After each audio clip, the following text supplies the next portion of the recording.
agbo òṣèlú ìpínlẹ̀ Ọ̀ṣun ó tún ti gba ọ̀nà míì yọ ní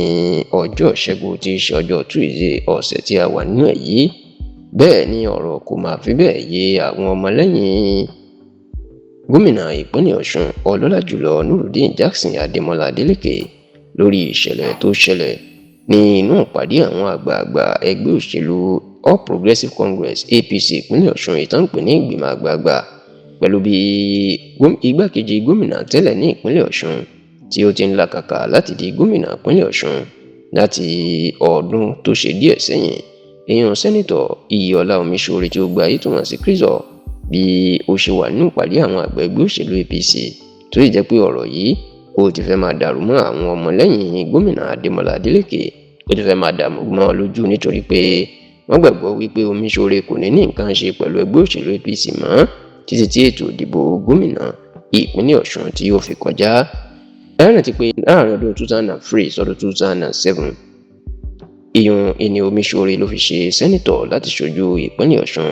bẹ́ẹ̀ ló ṣe igbákejì gómìnà ìpínlẹ̀ Ọ̀ṣun láàrin ọdún 1999 sí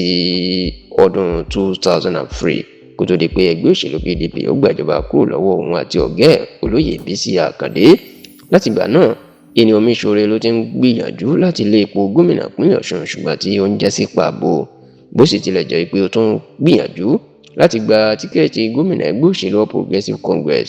APC lọ́dún tó kọjá, ṣùgbọ́n tí tíkẹ́ẹ̀tì náà tó já mọ́ Aṣíwájú Bọ́lá Oyèbámíjí tó já mọ́ lọ́wọ́. Látìgbà yìí nínú Omiṣore ò ti dùn sẹ́gbẹ́ òṣèlú APC mọ́ tó sì dẹ́yẹ sí ẹgbẹ́ òṣèlú ọ̀hún. Eléyìí la gbọ́ pé jẹ́ kí gómìnà Adémọ́lá Adélékè kí ó lọ gbé súnmọ́ Omiṣore tó lọ bá a ṣe ìpàdé láti jẹ́ kí wọ́n jọ ṣiṣẹ́ pọ̀, tá a sì gbọ́ pé gómìnà ṣèlérí fún Omiṣore pé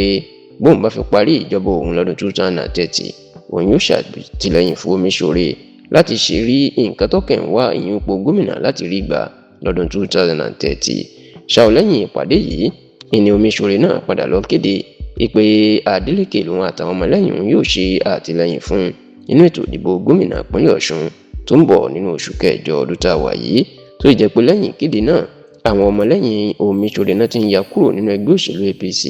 tó ń ya lọ sínú ẹgbẹ́ òṣèlú Accord Party lójoojúmọ́. ṣáò lọ́jọ́ Tuesday ọ̀sẹ̀ tá a wà yìí lọ́rọ̀ máa tó bẹ́yìn yọ nígbà tí Omiṣore tó wà nínú ìpàdé ìgbìmọ̀ àgbà ẹgbẹ́ òṣèlú APC tó jẹ́ pé níbẹ̀ ẹni olùdarí ìpolongo ògbó Honorable Ajíbọ́lá Fámúrewá ló ti gbẹnu ẹ̀ sọ̀rọ̀ ńbẹ̀ pé òun ṣì wà lẹ́yìn Oyèbámíjí àti ẹgbẹ́ òṣèlú APC ó ní gbogbo àwọn ọmọlẹ́yìn òun tó ń kúrò nínú ẹgbẹ́ òṣèlú APC òun ò sọ fún wọn kán kúrò, àwọn ló ń kúrò fúnra wọn, tó lè jẹ́ pé ọ̀rọ̀ yìí ni ló máa tó ń dàrú mọ́ àwọn èèyàn lójú ní ìpínlẹ̀ Ọ̀ṣun, tó jẹ́ kí agbo òṣèlú ìpínlẹ̀ Ọ̀ṣun kò gbóná títì. Ṣùgbọ́n táwọn tó súnmọ́ gómìnà Adélékè ń sọ pé Omiṣore ń tan àwọn àgbà ẹgbẹ́ òṣèlú APC ni wọ́n nítorí ẹ̀ ní òṣèlú sọ̀rọ̀ náà pàdé tó ní kí olùdarí ìpolongo òun